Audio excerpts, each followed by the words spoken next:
আর কেমনে বললে বুঝবা?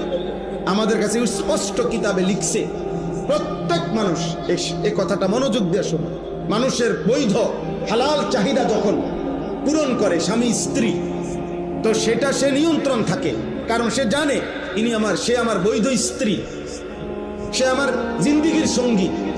কিন্তু হারাম যখনই যে যেখানে নিজের হাত দ্বারা হারাম চাহিদা পূরণ করুক, অশ্লীল দৃশ্য দেখে পূরণ করুক, আর হারাম নারীর সাথে হারাম প্রেম হারাম সম্পর্কের মাধ্যমে পূরণ করুক, ওই নাফরমান, ওই মানুষরূপী জানোয়ার, ওই চরিত্রহীনের নিয়ন্ত্রণ থাকে না। সে এই পরিমাণ তখন হারাম, জিনা আর ব্যভিচার আর অশ্লীলতা করে নিজের হাতে নিজের শরীর নিজের জীবন নষ্ট করে দেয়। কারণ অর্থ গুনার অসভ্যতার চাহিদার কারণে শয়তান যখন তার উপরে পুরাপুরি সাওয়ার হয়, তখন তো তার আর নিয়ন্ত্রণ থাকে না, তার ভিতরে তো স্থিরতা থাকে, পাগল হয়ে যায়, সে কুত্তার মতো হয়ে যায়।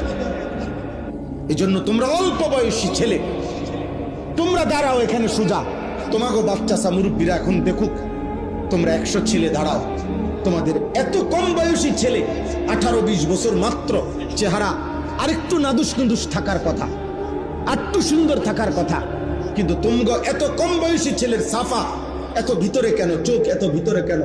খোদার কসমের অন্যতম কারণ এই মোবাইল, এই নারী দেখা, এই ছবি দেখা, এই অস্থির দৃশ্য। তুমি ভুল করছো আব্বা, একদিন তুমিই থামে যাইতে হবে, পৃথিবী থামবে না, সূর্য উঠবে, চাঁদও উঠবে, নেককার ঠিকই থাকবে, কিন্তু তুমি আটকায় যাবে, একদিন তোমার হাতে তুমি আটকায় যাইবা, তোমার কপাল তুমি চাপড়াইবা।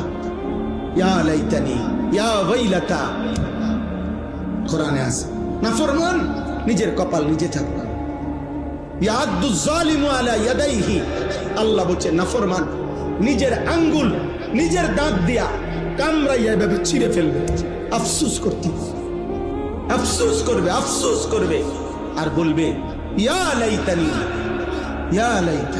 লাম আত্তাখিজ ফুলানান খলিলা।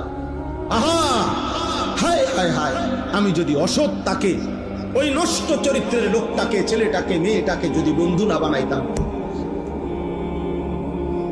তাহলে তো আজ আমি বরবাদ হইতাম না। এজন্য প্রিয় ভাই, অনুরোধ করছি, শুধু একজন বক্তা না, শুধু ওয়াজ করতে আসি নাই, আমার কষ্ট হয়েছে রাস্তাটা আসতে, আমার ধারণার চাইতেও ভিতরে। এই জন্য আমরা অনুরোধ করলাম, তোমরা যে কয়জন ছেলে মাশাআল্লাহ আসছো বাবা,